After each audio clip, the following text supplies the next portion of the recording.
नमस्कार। मैं रीना तिवारी स्वागत करती हूँ अपने आज के इस क्लास में। और आज के क्लास में हम लोग क्लास 12th का एक बहुत ही प्रेरणादायक कविता जो कि एड्रिन रिच के द्वारा कंपोज किया गया है, aunt Jennifer's tiger.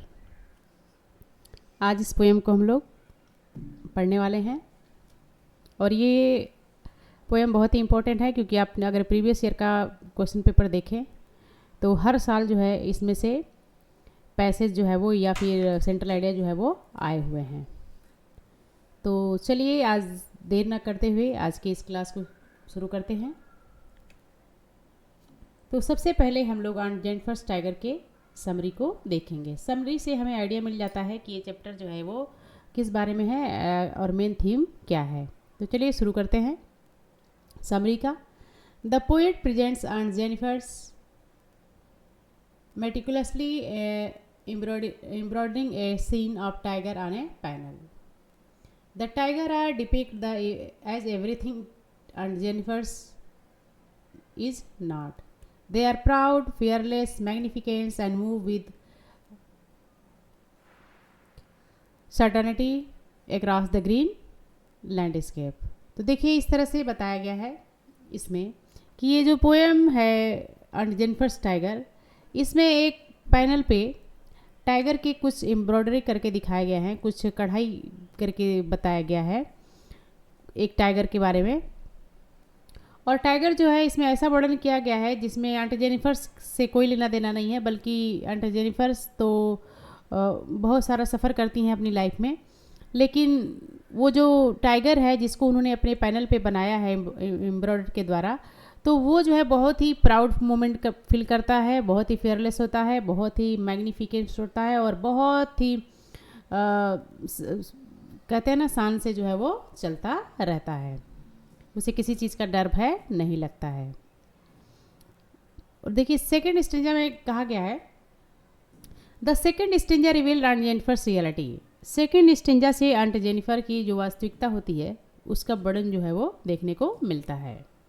Her hands while working with the ivory needle are so terrified and trembling that she finds the needle hard to pull. Second stanza में आगे ये भी बताया गया है कि जब वो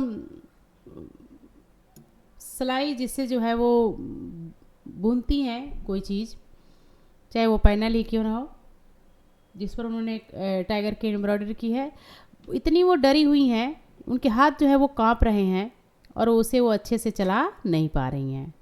वो आइवरी जो कहते हैं ना कि निडल, जो आइवरी निडल है उसको वो ठीक ढंग से खींच भी नहीं पा रही हैं। आगे ये भी बताया गया है her fear is directly linked to the massive weight of her wedding ring, her uncle's wedding band. यहाँ देखिए इस लाइन में बताया गया है कि उनका जो फियर है, वो जो डर है, वो डायरेक्ट किससे जुड़ा हुआ है। ये डायरेक्ट जो है वो अंकल के द्वारा दी गई शादी की जो वेडिंग रिंग है, जो उसका भार है, उसकी जो जिम्मेदारियां हैं, उससे वो जुड़ी हुई हैं। Which symbolize the overwhelming authority and constant of her marriage, जो ये संकेत देता है, जो इस चीज़ का प्रतीक है कि वो किस तरह से वो जो है अपनी शादी के बंधन से जो है वो जुड़ी हुई हैं, किस तरह से उससे बंधी हुई हैं। The ring feels heavy on her hand, वो रिंग उनके हाथों में बहुत ही भारी सा महसूस होता है। Suggesting she is burden by the demand and operation of her husband, जो हमें ये संकेत देता है कि शायद वो अपने पति के द्वारा किए गए अत्याचार से जो है वो पीड़ित हैं। And patriarchal system of represents.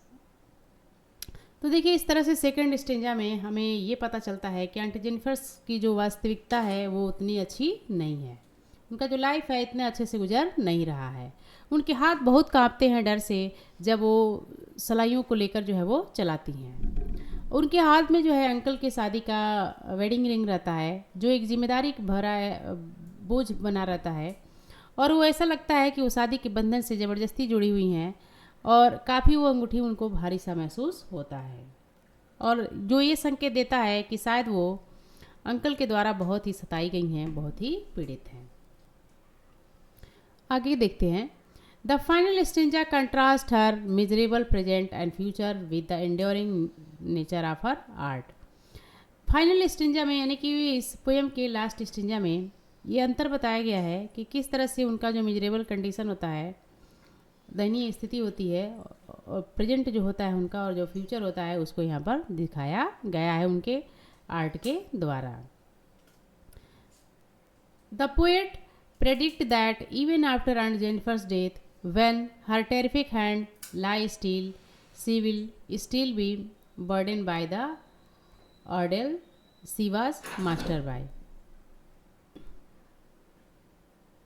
तो देखिए यहाँ बताया गया है कि लास्ट स्टेंजा में कि आंट जेनिफर्स के कहा गया है कि पोएट ये प्रेडिक्ट करती हैं कि जब आंट जेनिफर्स का डेथ होगा तभी भी उनके हाथ जो है वो, उनके हाथ में जो है अंकल की अंगूठियाँ जो है एक बोझ के समान ही रहेंगी,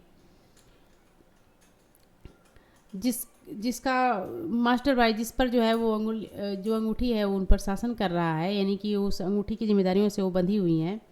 how ever the tiger she created will remain forever proud unafraid and unconstant. जबकि उनका जो टाइगर जो उन्होंने पैनल पे बनाया है वो हमेशा जो है वो निर्भीक रहेगा, अनकॉन्स्टेंट रहेगा, यानी कि उसे किसी चीज का डर भय नहीं रहेगा। A testament of her suppressed desire for freedom and her artistic self expression. तो इस तरह से वो कहती हैं कि जो टाइगर है वो तो निर्भीकता का प्रतीक है, लेकिन आंट जेनिफर जो है वो काफ़ी डरी सहमी रहती हैं, लेकिन वो इस तरह से टाइगर को बनाकर अपनी मन की भावनाओं को, मन की आज़ादी को, जो आज़ाद रहना चाहती हैं उसका वो वर्णन करती हैं। आगे देखते हैं।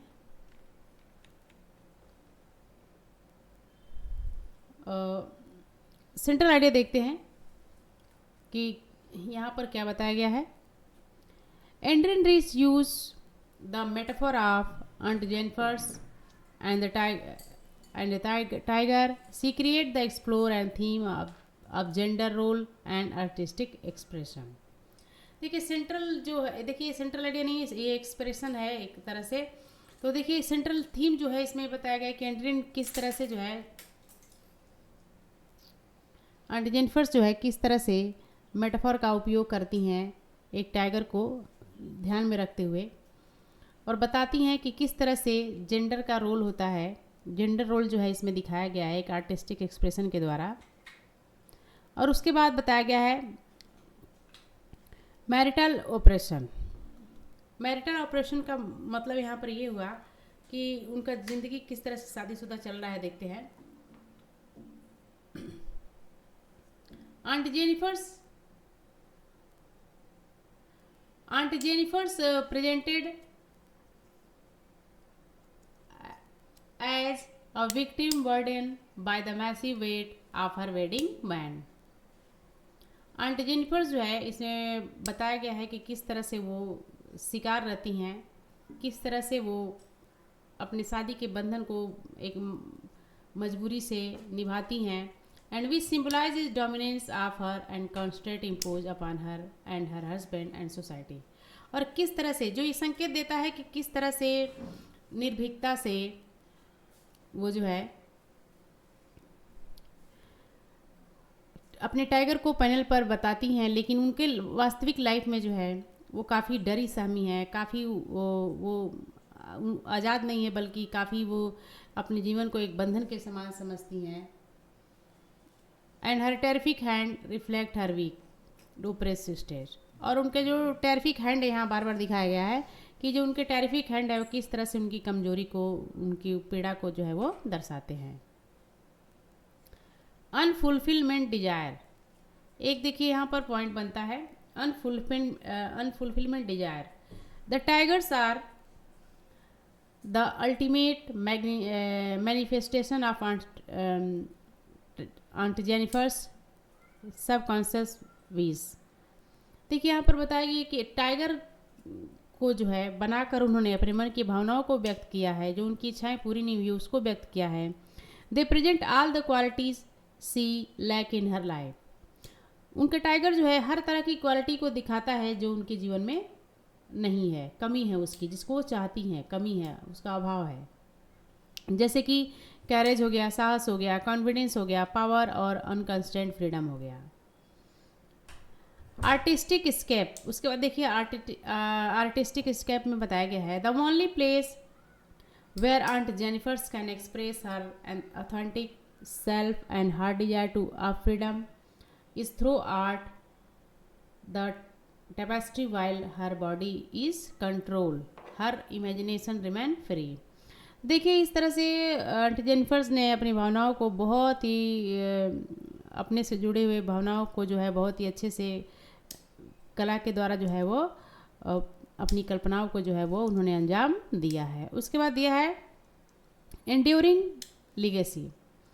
The central tragedy is the that burden of marriage और ordeal will remain with her even after death. यहाँ एक चीज़ और बताया गया है कि जो सेंट्रल ट्रेजेडी है उनकी लाइफ का, शादी से जुड़ा हुआ, जो शादी के बंधन में रहती हैं लेकिन किसी तरह का उसमें कोई जो है प्रेम व्यवहार नहीं रहता है, तो वो एक बोझ के समान रहता है जिसको कहा गया है कि शायद मरने के बाद भी ये बोझ खत्म ना हो।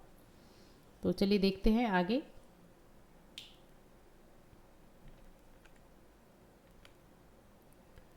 की एलिमेंट देखते हैं, की एलिमेंट क्या है इस पोएम का। तो पहले देखते हैं सेंट्रल थीम। सेंट्रल थीम जो इस पोएम का है वो है the conflict between a women's Dzire for freedom and the oppressive constraint and patriarchal society and marriage. जो मेन थीम है देखिए इस पोएम का वो यही है कि किस तरह से एक औरत जो है वो अपनी भावनाओं को, अपनी आज़ादी को जो है वो जो उससे छीन ली गई है उसका वो दुख व्यक्त करती है, और समाज से जुड़ी हुई चीज़ें जो है शादी को लेकर उसका वर्णन जो है इसमें किया गया है। नेक्स्ट है सिंबल द टाइगर। उसमें एक सिंबल है tigers, represent masculine power, carriage, fearlessness, confidence and freedom. Tiger एक सिंबल के रूप में यूज़ किया गया है, जैसे कि मैस्कुलिन पावर को यहाँ दर्शाया गया है, साहस और निर्भीकता को दर्शाया गया है। Everything and Jennifer's lack and scarcity is desire, secretly desire. और यह बताया कि टाइगर को तो साहस के द्वारा, निर्भीकता के द्वारा प्रस्तुत किया गया है इस पोएम में, उनकी एम्ब्रॉयडर्स में, लेकिन जो वास्तविकता है आंट जेनिफर के अंदर इन सारी चीज़ों की कमी है। न उनके अंदर साहस है, न निर्भीकता है। उन्होंने अपने मन की भावनाओं को, जो उनके मन के अंदर का साहस है, भावना है, उसको तो उन्होंने अपने कला के द्वारा जो है प्रस्तुत किया है, लेकिन वास्तविक जीवन में वो कभी न साहस दिखाए और न कभी उन्होंने निर्भीकता जो है वो दिखाया है। नेक्स्ट है symbol the ring band. Ring की बात कही गई पोएम में, जैसा कि बताया गया है वेडिंग रिंग। चलिए देखते हैं। The uncle's wedding band symbolize the oppressive, heavy and inescapable burden of patriarchal marriage and the husband dominance. और यहाँ पर रिंग को जो है वेडिंग बैंड के रूप में इस्तेमाल किया गया है और बताया गया है कि यह एक ओप्रेसिव, हैवी और अनएस्केपेबल बर्डन के रूप में जो है वो दर्शाया गया है, यानी कि उससे वो कभी बच नहीं सकती हैं। जो पीड़ा वो दर्द सह रही हैं उससे वो कभी बच नहीं सकती हैं।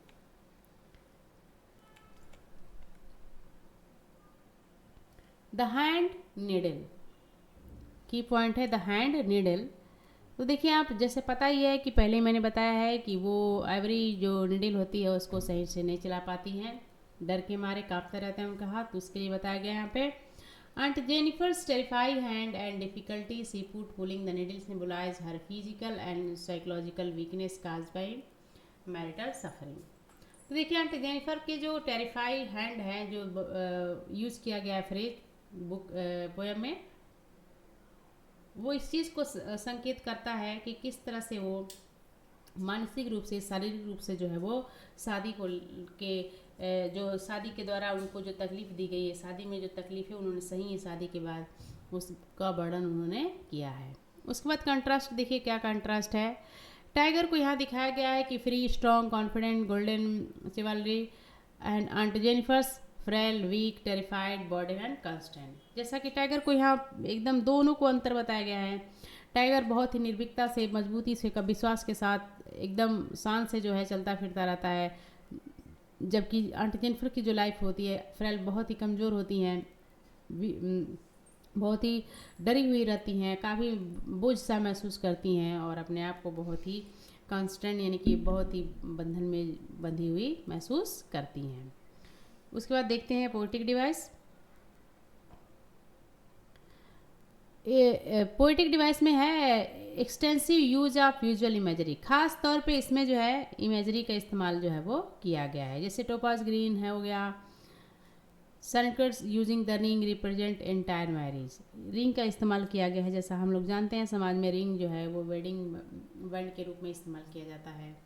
तो इस तरह से यहाँ पर पोएटिक डिवाइस जो है ज़्यादातर इमेजरी का यूज जो है वो किया गया है। तो चलिए इस चैप्टर से जुड़े हुए कुछ क्वेश्चन देख लेते हैं। Why are aunt Jennifer's hand terrified are trembling even when she is doing light needle work. यहाँ कहा गया है कि टेरिफाई हैंड क्यों कहा गया है, क्यों उनके हाथ कांपते हैं जबकि वो हल्का हल्का नीडल जो है वो इस्तेमाल करती हैं, उस पर काम करती हैं। तो ये देखते हैं। Aunt Jennifer's hands are terrified because they carry the massive psychological burden and oppressed life under the patriarchal marriage, and her trembling reflect the mental fear and suppression of constantly। देखिए यहाँ पर ये बताया गया है कि आंट जेनिफर्स की जो हाथ हैं वो इसलिए टेरिफाइड है क्योंकि वो मानसिक रूप से और शारीरिक रूप से जो है वो शादी के बंधन से जो है बहुत ही पीड़ित हैं।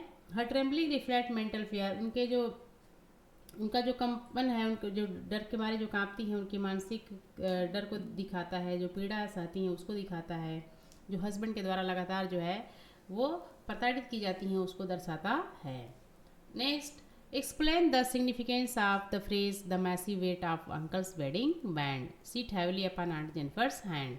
तो यहाँ पर पोएम के कुछ फ्रेज दिए हुए हैं और पूछा गया है कि इसका महत्व जो है वो बताइए। तो चलिए देखते हैं। The wedding band is a symbol of her marriage. Wedding band का मतलब यहाँ से उनकी शादी को सिंबलाइज करता है आंट जेनिफर्स के। And the massive weight is metaphorically जो है वो सिग्निफाई करता है physical weight of the ring से। But the overwhelming burden of responsibility control fear suppressed our husband uncle. लेकिन सबसे बड़ी जो चीज़ बर्डन है, रिस्पॉन्सिबिलिटी है, वो है उनके हस्बैंड का कंट्रोल, और उससे वो काफ़ी वो डरती हैं क्योंकि वो बहुत प्रताड़ित करता है। तो इस तरह से यहाँ पर जो है इस द मैसिव वेट का जो है वो अंतर यही आता है। आगे देखते हैं। How are the tiger created by aunt Jennifer's different from her own character. जैसा कि आप जानते हैं कि टाइगर का कैरेक्टर अलग है, इसमें उसकी क्वालिटी अलग है, और आंटी जेनिफर्स की टाइगर जो आंटी जेनिफर हैं उनका जो टाइगर बिल्कुल उनसे विपरीत दिशा में जाता है, बिल्कुल उल्टा है उनका, और ये काफ़ी डरी रहती हैं, वो काफ़ी निर्भीक रहता है। तो इस तरह से हम बताया गया है कि किस तरह से डिफरेंट है। तो आइए देखते हैं। The tiger are describe as proud fearless strong certain leaping freely without free man with them. In the contrast यहाँ बताया गया टाइगर को यहाँ वर्णन किया गया काफ़ी निर्भीकता पूर्वक रहता है, गर्वान्वित रहता है, काफ़ी मजबूत और बहुत ही शान से चलता रहता है। किसी भी व्यक्ति के सामने वो आराम से आता जाता रहता है, जबकि आंट जेनिफर जो होती हैं काफ़ी टिमिड होती हैं, कायर होती हैं, कमज़ोर होती हैं, काफ़ी भयभीत होती है। Remain constantly control and dominate bye her husband, और लगातार उनके पति के द्वारा उनको नियंत्रित किया जाता है, बांध के रखा जाता है, और उनका पति हमेशा उन पर शासन चलाता है, यानी कि कभी उनको अपने मर्जी से जीने नहीं देता है। आगे देखते हैं। What does the poet mean by saying the tigers on the panel that she made will go on prancing proud and unafraid? इस पोएम का एक फ्रेज लिया गया है, the tigers in the panel that. तो इसका क्या मतलब है ये देखते हैं। This mean that even after Aunt Jennifer's die, it is finally released from her marital oppression। यहाँ पर ये बताया गया है, इस लाइन से ये तात्पर्य है कि जब आंट जेनिफर्स की मृत्यु होगी तब जाके शायद उनके विवाह का बंधन से जो है वो मुक्ति जो है वो मिलेगा। The art she created will remain, जो आर्ट वो बनाई है शायद वो काम आ जाए। The tiger symbolize her unfulfilled desire of the freedom, tiger से उन्हें पता चलता है कि किस तरह से वो अपनी अपूर्ण जो इच्छा है आज़ादी की उसको वो दर्शाती हैं। Which will survive her physical life and demonstrating the vitality she could never express, इस तरह से वो अपनी भावनाओं को व्यक्त करती हैं जो कभी उन्होंने व्यक्त नहीं किया है। आगे देखते हैं। अगला क्वेश्चन है what is the ordeal that aunt Jennifer was master by, बताया गया कि वो कौन सा ऑर्डियल है जिससे आंट जेनिफर जो है वो मास्टर बाई है, नहीं कौन है जो उन पर शासन कराता है। ये देखते हैं। The ordeal refer to the harsh controlling and painful life she endure under the marriage, यहाँ पर ये बताया गया कि किस तरह से शादी के बंधन में रहते हुए वो काफ़ी कठोर कंट्रोलिंग और पेनफुल लाइफ जो है वो जीती हैं। She was master by her husband, और किसके द्वारा मास्टर की जाती हैं तो वो है उसके husband. Domination and oppressive demand of her role as a wife in a पैरिटिकल society and restricted her independence and personality, और वास्तव में बताया गया है इसमें कि अपने विवाह बंधन से ऐसे जुड़ी रहती हैं, जो सामाजिक बंधन होता है उससे ऐसे जुड़ी रहती हैं कि वो अपनी लाइफ को जी नहीं पाती हैं, अपने विचारों को व्यक्त नहीं कर पाती हैं, किसी तरह से वो स्वतंत्र नहीं रहती हैं। आगे देखते हैं।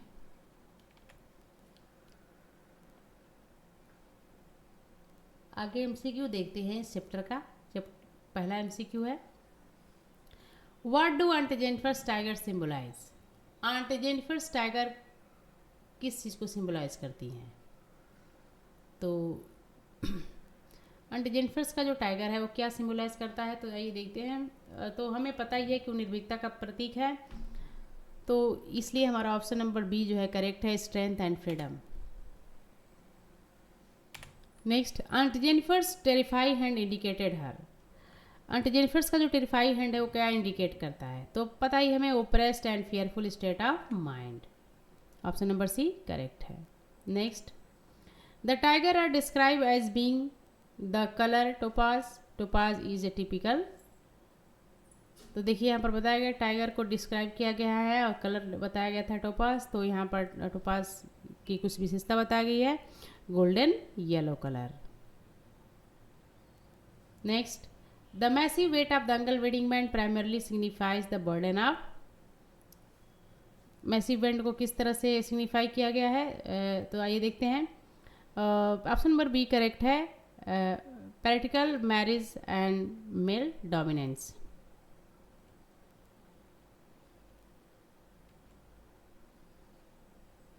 Next, what poetic device is used in the phrase chivalry certainty, chivalry certainty में क्या बताया गया है इस फ्रेज में, इसमें एलिट्रेशन का प्रयोग जो है वो किया गया है, क्योंकि बार बार जो है वो सी साउंड रिपीट हुआ है। आगे देखते हैं। How will aunt Jennifer's be known after her death according to the poem, poem के अकॉर्डिंग जो है आंट जेनिफर्स कैसे जो है वो जानी जाएंगी डेथ के बारे में, तो नेक्स्ट है as a woman still master by marriage, as a woman still master by the by her marriage, तो ऑप्शन नंबर सी जो है वो करेक्ट है। आगे देखते हैं। What kind of gait moment do the tiger possess, tiger जो है किस तरह की चाल जो है वो चलता है, कैसे वो रहता है, तो आपको पता ही है वो बहुत ही प्राउड और कॉन्फिडेंट महसूस करता है, बहुत ही शान से चलता है। Next, what is the theme of the tapestry and panel made by the aunt Jennifer, aunt Jennifer's ने जो पैनल बनाया है उसका थीम क्या है, तो आइए देखते हैं। प्रांसिंग टाइगर, प्रांसिंग टाइगर, तो ऑप्शन नंबर सी भी इसमें करेक्ट है। The image prawns across the screen suggested the tiger feeling of, जो इमेज बताया गया है इसमें इमेजरी का यूज़ किया गया प्रांस अक्रॉस द स्क्रीन, ये क्या सजेस्ट करता है, तो ये देखिए ये अनकंस्ट्रेंट फ्रीडम को दिखाता है, क्योंकि वो कहीं भी आ सकता है, कहीं भी वो आराम से जो है वो जा सकता है, कूद सकता है, दौड़ सकता है, वो आज़ादी का प्रतीक माना गया है। Next, the contrast between aunty Jennifer's and the tiger highlights. इस पोएम में आंटी जेनिफर्स के टाइगर और उनके जो बारे में कंट्रास्ट किया गया है, अंतर दिखाया गया, वो क्या चीज़ है। तो देखिए, the gap between her inner wish for freedom and her outer reality. The gap between her inner wish for freedom and her outer reality, इसमें कंट्रास्ट यही बताया गया है। ऑप्शन नंबर सी जो है वो करेक्ट है। तो आज के वीडियो में इतना ही। अगले वीडियो में फिर से मिलते हैं, तब तक के लिए धन्यवाद। वीडियो को लाइक करें, सब्सक्राइब करें और अधिक से अधिक शेयर करें, लोगों तक पहुंचेगा तभी सभी लोग देख सकेंगे। Thank you.